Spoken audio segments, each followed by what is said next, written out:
రెండవ రోజు సమావేశానికి విచ్చేసిన సభ్యులందరికీ స్వాగతం సుస్వాగతం.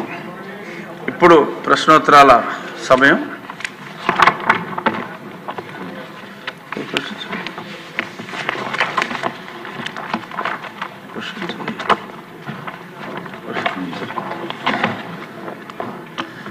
క్వశ్చన్ నంబర్ 1007 అనగానే సత్యప్రసాద్ గారు, బట్ అడిగిన సభ్యులు లేరు. Deemed to have been answered. Question number 883 ఆరోగ్య వైద్య కుటుంబ సంక్షేమ శాఖ మంత్రి. ధన్యవాదాలు అధ్యక్ష. గౌరవ సభ్యులు శ్రీ మొహమ్మద్ నసీర్ గారు అడిగిన ఏ ప్రశ్నకి సమాధానం, ప్రభుత్వ ఆసుపత్రులకు 11/8/2025 నాటికి 110,21,00,000 బకాయి బిల్లులు ఉన్నాయి. మరియు గవర్నమెంట్ జనరల్ ఆసుపత్రి గుంటూరుకు 4,09,00,000 బిల్లులు ఉన్నాయి, పెండింగ్లో ఉన్నాయి. బి ప్రశ్నకు సమాధానం, రాష్ట్ర ప్రభుత్వం FIFO first in first out ముందుగా వచ్చిన వారిని ముందుగా పంపించడం ప్రాతిపదికపై నిధులను విడుదల చేస్తున్నది. ఆర్థిక శాఖ యొక్క సాధనోపాయాల ప్రకారం నిధులు విడుదల చేయబడుతున్నాయి. ధన్యవాదాలు. అబ్దుల్ మొహమ్మద్ నజీర్ గారు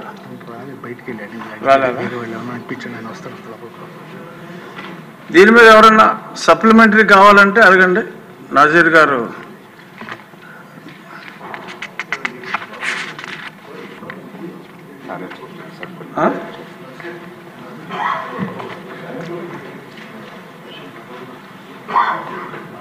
వచ్చారు.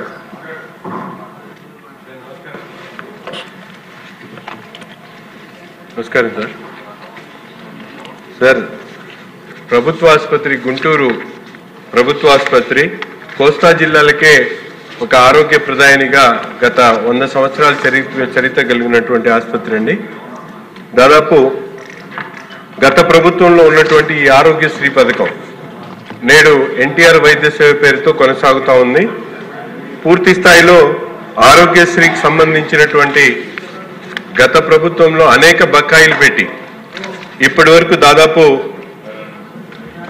22 కోట్ల రూపాయలు బకాయిలు ప్రభుత్వ ఆసుపత్రికి ఉన్నాయి. వాటి మెయింటెనెన్స్ కూడా ఇబ్బంది అవుతున్నటువంటి పరిస్థితులు ఉన్నాయి. ముఖ్యంగా ఈరోజు చూసుకుంటే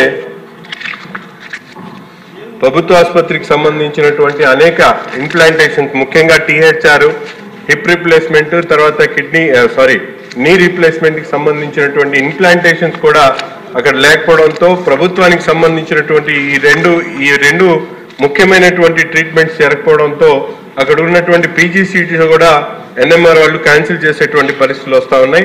అందుకని ఆరోగ్యశ్రీలు ఏదైతే పెండింగ్ ఉన్నాయో వాటిని వెంటనే విడుదల చేస్తే అనేక రకాలుగా హాస్పిటల్ ఇబ్బందులు పడుతున్నటువంటి పరిస్థితులు ఉన్నాయి. ముఖ్యంగా ఎప్పుడు అవసరమైనటువంటి అనేక ట్రీట్మెంట్స్ ఈరోజు చూస్తూ ఉన్నాం. ఎందుకంటే గత ప్రభుత్వంలో ఆరోగ్యశ్రీ పేరుతో తీసుకున్నటువంటి ఈ పథకాన్ని మార్క్ పేరుతో, అంటే ప్రభుత్వ ఆసుపత్రిలో జరిగేటువంటి ట్రీట్మెంట్ సంబంధించినటువంటి నిధుల్ని ప్రభుత్వం తిరిగి 40% తీసుకోవడానికి మార్క్ అనేటువంటి ఒక రెగ్యులేషన్ ని పెట్టి దాని ద్వారా మళ్ళీ ప్రభుత్వాన్ని తీసుకునేటువంటి ఏర్పాటు చేసుకోవడం వల్ల ఈరోజు గుంటూరు ప్రభుత్వ ఆసుపత్రి దాదాపు 100 సంవత్సరాల చరిత్ర కలిగి దాదాపు 1500 పడకలతో ఉన్నటువంటి ఆసుపత్రికి ప్రతిరోజు 3000 మంది పేషెంట్స్ వస్తారండి.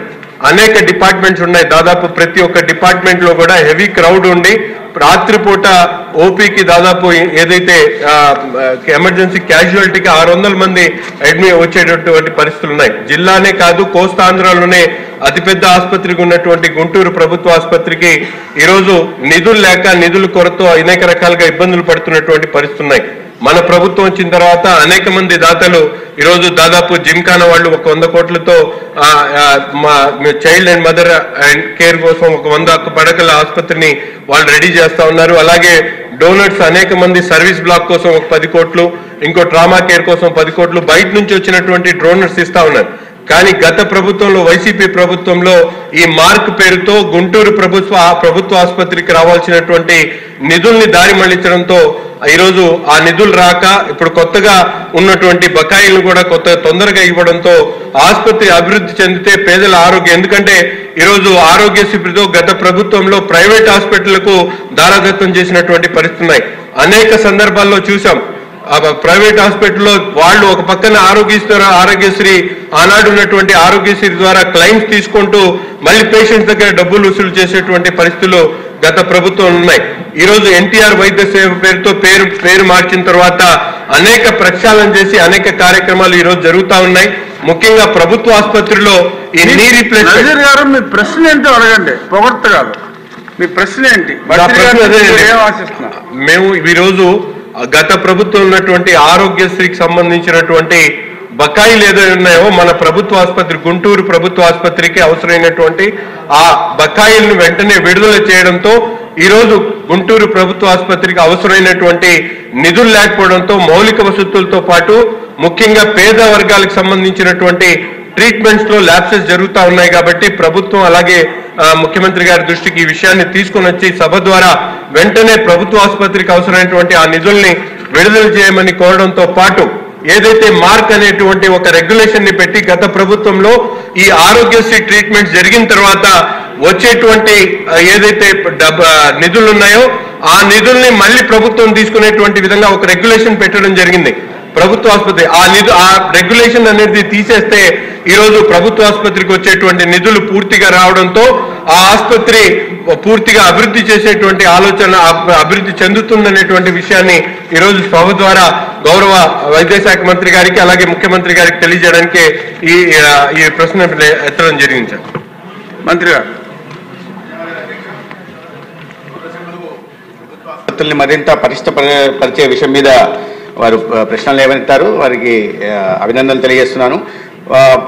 ఈ ప్రభుత్వం కూటమి ప్రభుత్వం చంద్రబాబు నాయుడు గారి నాయకత్వంలో, పవన్ కళ్యాణ్ గారి నాయకత్వంలో అధికారంలోకి వచ్చిన తర్వాత ప్రభుత్వ ఆసుపత్రులకు ఉన్న బకాయిలు చెల్లించడం జరిగింది. అధ్యక్ష 457,45 లక్షలు బకాయిలను చెల్లించడం జరిగింది. అయితే ప్రస్తుతానికి ఈ రాష్ట్రంలో ఉంటున్న గవర్నమెంట్ ఆసుపత్రులకి ఇంకా 110,21 లక్షలు చెల్లించాల్సిందే. వాటిలో తొందరలో కూడా వాటిని కూడా చెల్లిస్తాం. అదేవిధంగా గుంటూరు ప్రభుత్వ ఆసుపత్రికి సంబంధించి గౌరవ సభ్యులు అడిగారు పెండింగ్ బిల్లుల గురించి. పెండింగ్ బిల్లులు బకాయిలుగా ఉంటున్న 20,24 లక్షలను చెల్లించడం జరిగింది. ఇప్పుడు బకాయిలు ఉన్నది 4,09 లక్షలు బకాయిలు ఉన్నాయి. వాటిని కూడా తొందరలోనే చెల్లిస్తాం. అధ్యక్ష, ఈ చిన్న విషయానికి సంబంధించిన నేను ఒక చిన్న క్లారిఫికేషన్ ఇవ్వాలి. ఎందుకంటే రాష్ట్రంలో ఆరోగ్యశ్రీ సేవలు నిలిచిపోయాయని చెప్పి పూర్తిగా ఈ రకంగా నిలిచిపోయిన ఆరోగ్యశ్రీ సేవలు, అదేవిధంగా ఆరోగ్యశ్రీ రద్దు చేసి ప్రజలకు మరణ శాసనం రాసిన చంద్రబాబు అని కొన్ని పత్రికల్లో కొన్ని ఛానళ్లలో బురద జల్లే ప్రయత్నం చేస్తున్నారు. అధ్యక్ష, ఆరోగ్యశ్రీ అనేది నిలిచిపోలేదు. అధ్యక్ష, కూటమి ప్రభుత్వం అధికారంలోకి వచ్చిన తర్వాత పేరు మాత్రమే మారింది. దానికి ఎన్టీఆర్ వైద్య సేవ కూడా పేరు మార్చడం జరిగింది. అయితే దీంట్లో సేవల్లో ఎక్కడ కూడా అంతరాయం కలగలేదు. గౌరవ సభ్యులకు దృష్టి కూడా నేను తీసుకురాదలుచుకున్నాను. ఎందుకంటే ఉదాహరణ ఇస్తాను అధ్యక్ష, ఈ బెనిఫిషరీస్ 2023-24 అంటే గత ప్రభుత్వం అధికారంలో ఉన్న చివరి ఆర్థిక సంవత్సరంలో 12,53,065 మంది దీని ద్వారా లబ్ధి పొందితే, అదే ఎన్టీఆర్ వైద్య సేవ ద్వారా కూటమి ప్రభుత్వం అధికారంలోకి వచ్చిన తర్వాత గత ఆర్థిక సంవత్సరం 24-25లో అది కాస్త 13,42,673 పెరిగింది. అధ్యక్ష.